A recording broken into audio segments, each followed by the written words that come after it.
Vince knows that in this city, paper can be worth more than gold if the right name is printed on it.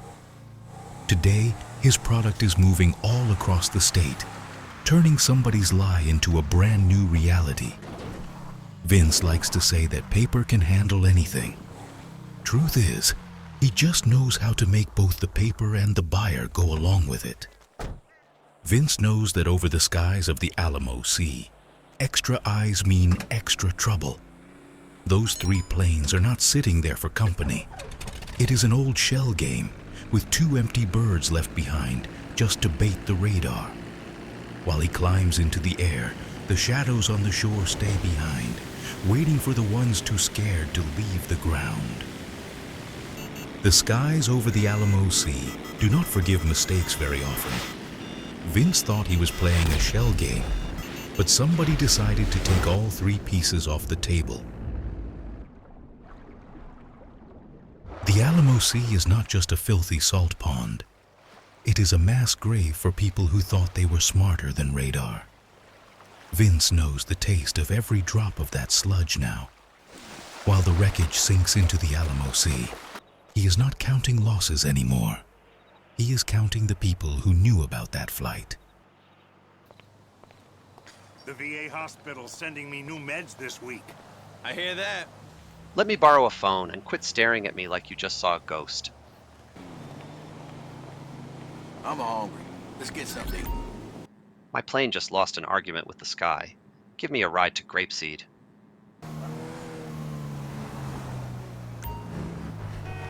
Peace be with you. Keep the rest for yourselves.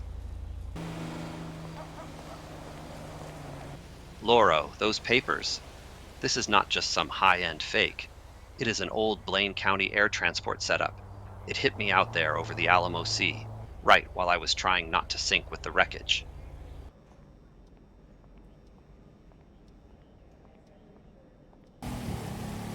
If Vince is right, then somebody dragged those old Blaine County air routes back into the light.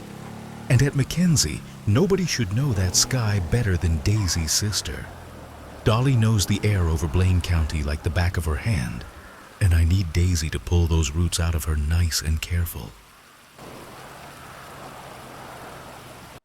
Anybody home? Daisy? Or did I get the wrong address? No. Looks like I got the address right after all.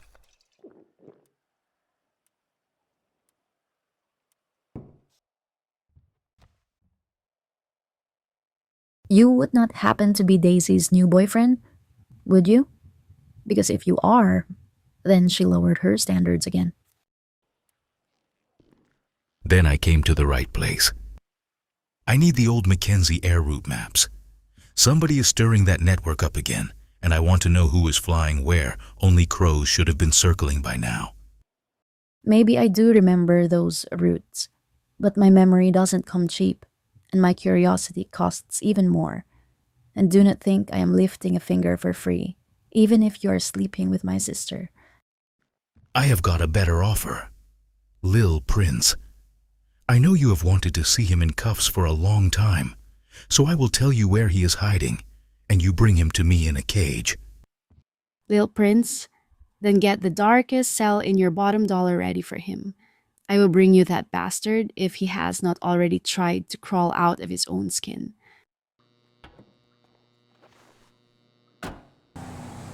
Dolly is not the kind to sit around weighing risks or waiting for a better weather report. Not when there is an old-fashioned hunt on the table. To her, the Mackenzie hangar is more than a workplace. It is an altar where silence gets sacrificed to engine roar and the smell of jet fuel.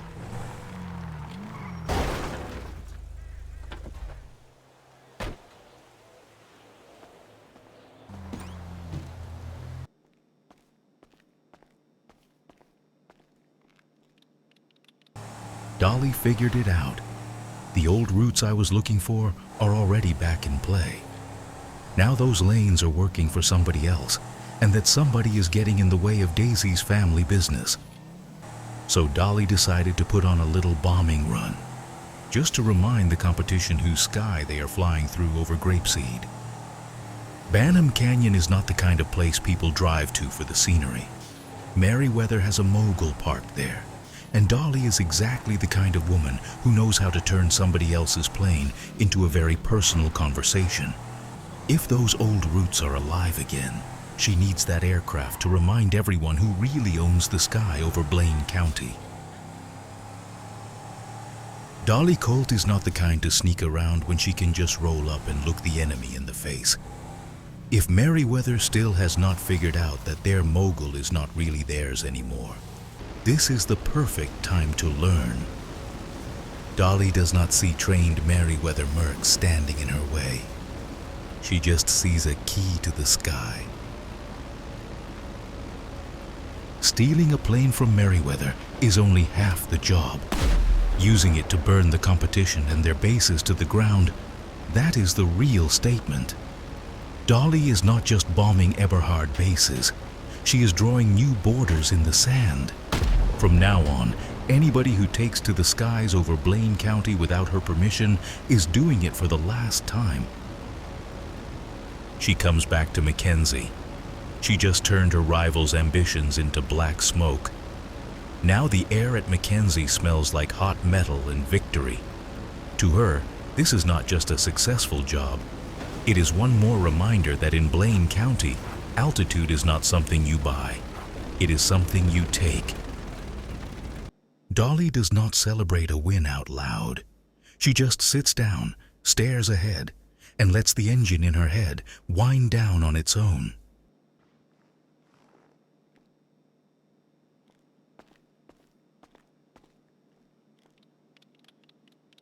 Lil Prince does not stay still, and his money moves in vans.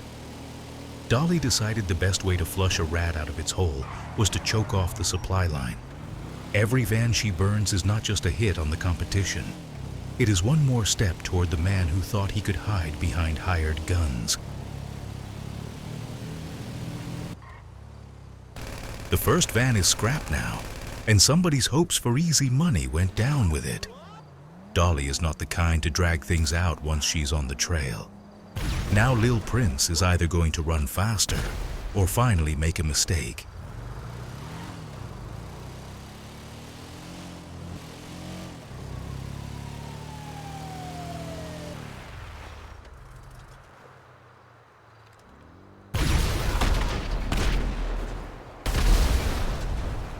The second van is not bad luck anymore.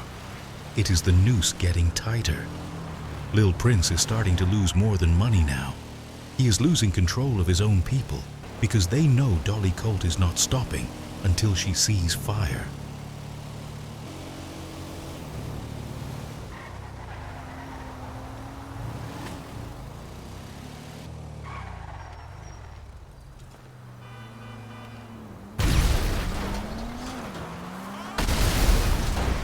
The last van in this story burns up just as fast as somebody else's illusion of getting away with it.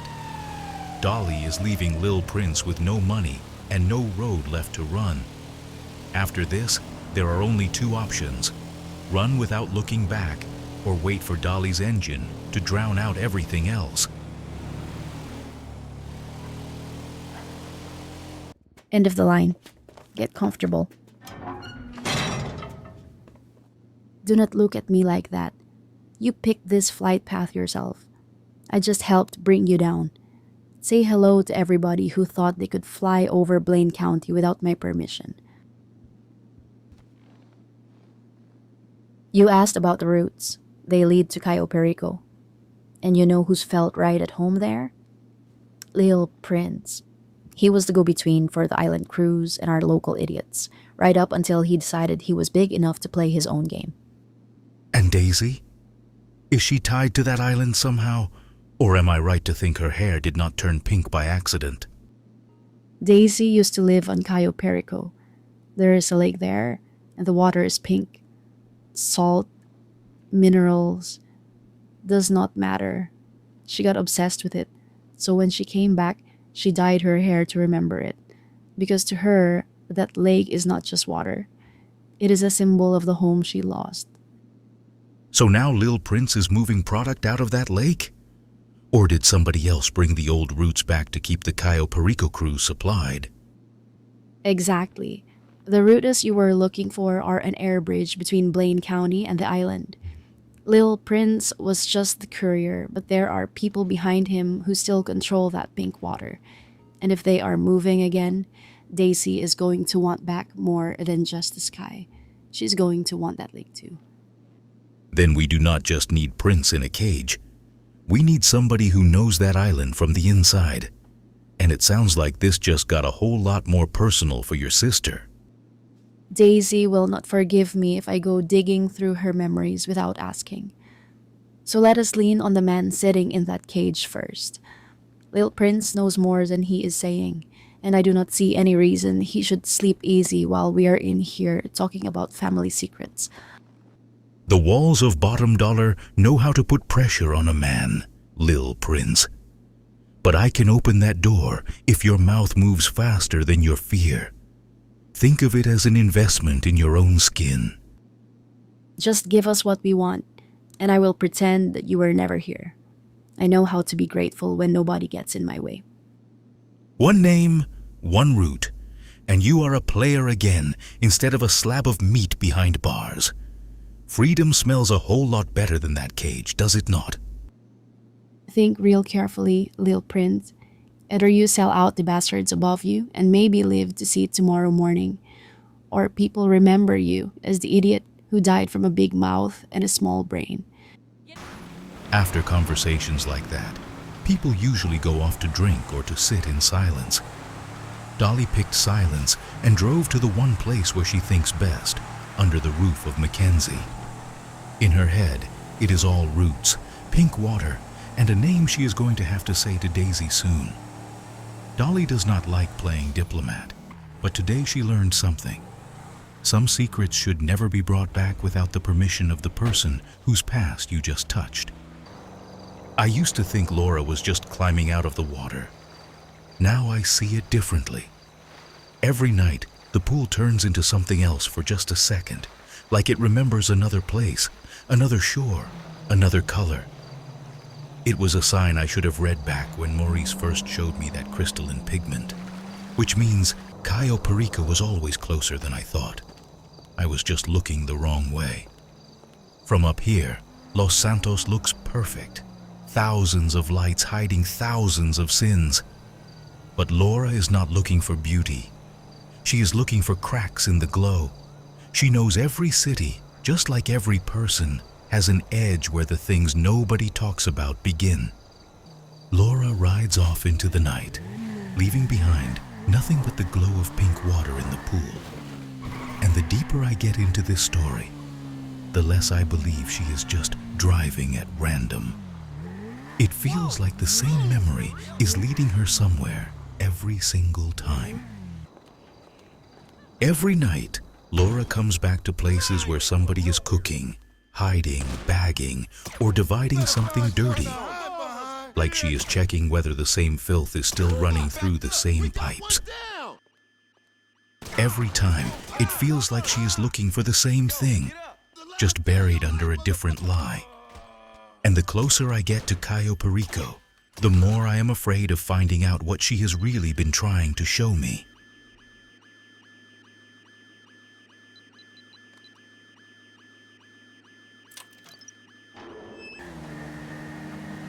When I watch Lora disappear into the dark, I become more certain every time that she is riding straight towards something that has been waiting for me up ahead all along.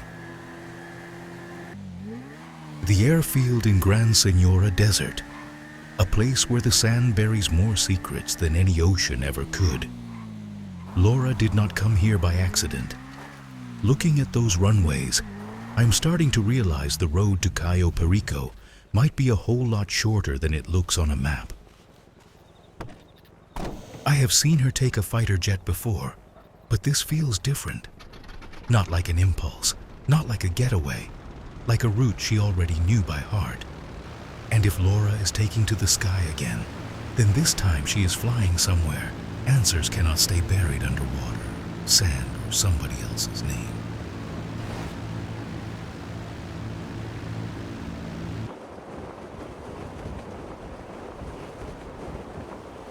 When Lora jumps into the dark, it does not feel like an escape anymore.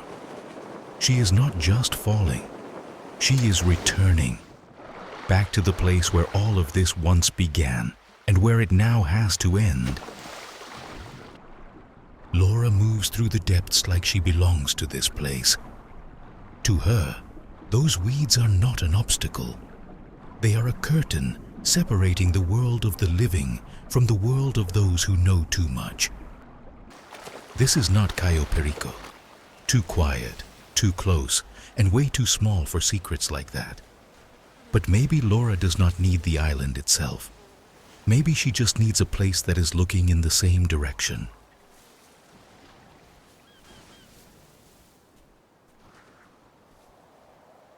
Sometimes the scariest thing is not what hides in the dark, but how calmly somebody can stare back into it. She is looking toward that line where the horizon melts into the water, like she is waiting for someone on the far shore to notice her shadow. Maybe you really can see Cayo Perico from here, if you know exactly where to look. But Lora does not seem to be looking for the island. She seems to be looking for whatever she lost there a long time ago.